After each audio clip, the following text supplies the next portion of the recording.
Hey, what's up? Thanksgiving is almost here, and honestly speaking, I'm not a big fan of turkey. It's kind of tricky to make the best turkey, right? What about the sourdough bread which look like turkey on the table?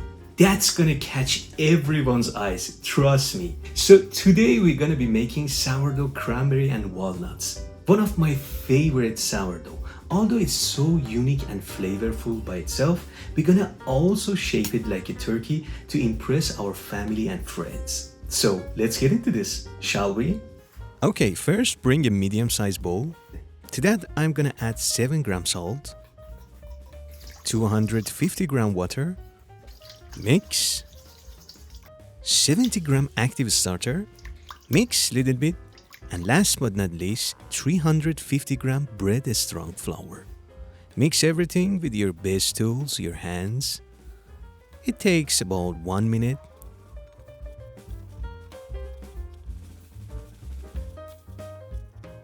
And once you have a shaggy dough like this, go ahead and clean your hands, cover it up, let it rest for 30 minutes. 30 minutes later, as you know, the magic happened and we have some gluten strength. Beautiful. Now spray water a little bit and wet up the surface. Because I'm gonna bring the dough on the surface, and you might know the technique. I'm gonna round the dough up, turn the dough while I'm pushing it inside itself, and with the help of the surface, the dough comes together beautifully. It's like a magic, right? Without doing anything, the dough is non-stick now. You can reduce the hydration if it was more sticky. Into the bowl, let it rest for 1 hour. 1 hour later, same thing happened. I'm gonna wet up the surface again, bring the dough on the surface, and spread the dough as much as I can without tearing it. This is called lamination process. This can be an evaluation for you too. You can check gluten development and how the dough gains strength. And of course, the best time to add any filling is now, which is lots of cranberry and walnuts.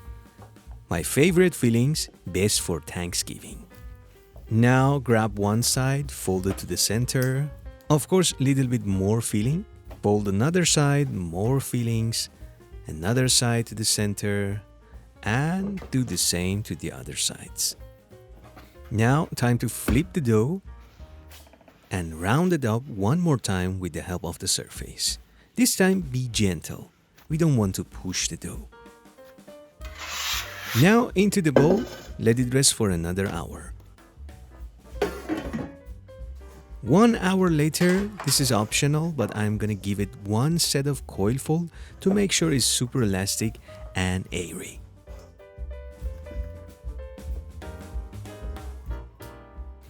Again, you need to be very gentle. After coil fold set, the dough should look like this. And that's it. Was it difficult? Now I'm gonna let it finish its bowl fermentation for up to 2 hours. My room temperature is around 26 degrees Celsius. 2 hours later, because my dough temperature was high, I was looking for 30 to 40% rise. The dough not gonna stick to your hand and release from the bowl easily. Again, on the surface, I'm gonna round it up one more time, and this called pre-shape. 20 minutes uncovered on the counter, time to shape this bad boy. Sprinkle flour on top. Now, let me show you one more time how I shape the bowl sourdough. If you don't know, the bowl means round. Grab, stretch, and fold each side to the center. As simple as this.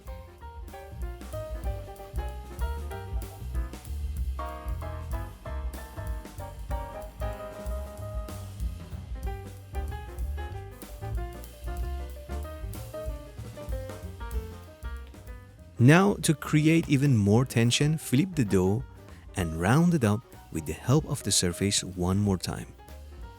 Don't push it so hard. Once you create a little bit more tension, you are good to go. Now go ahead into the Banneton, let it rest for 10 to 15 minutes on the counter, then into the fridge, and I'm gonna cold proof this bad boy overnight. The next beautiful morning, I'm gonna transfer the dough on a baking paper because it's easier and safer. Usually I don't use this much flour, but this time it's different because I'm gonna shape this dough like a turkey. Honestly, it was my first time doing this.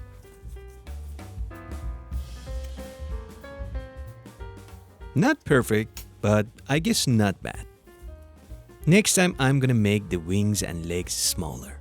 That was just sharing an idea. I'm sure you do it better than me. Anyway, into the oven at 230 degrees Celsius for about 20 minutes with steam, then remove the steam, reduce the temperature to 215 degrees Celsius and bake for another 20 minutes.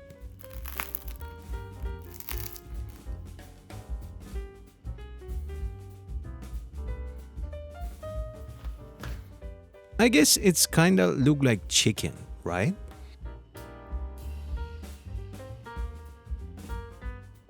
What about now?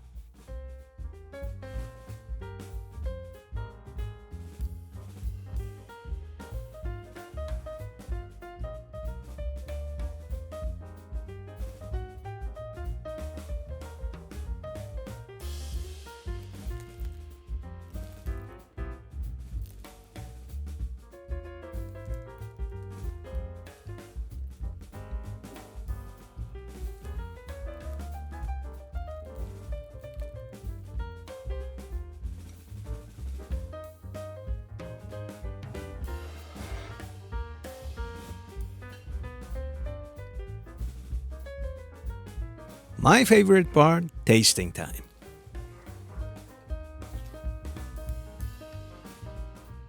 It's amazing. Give it a try.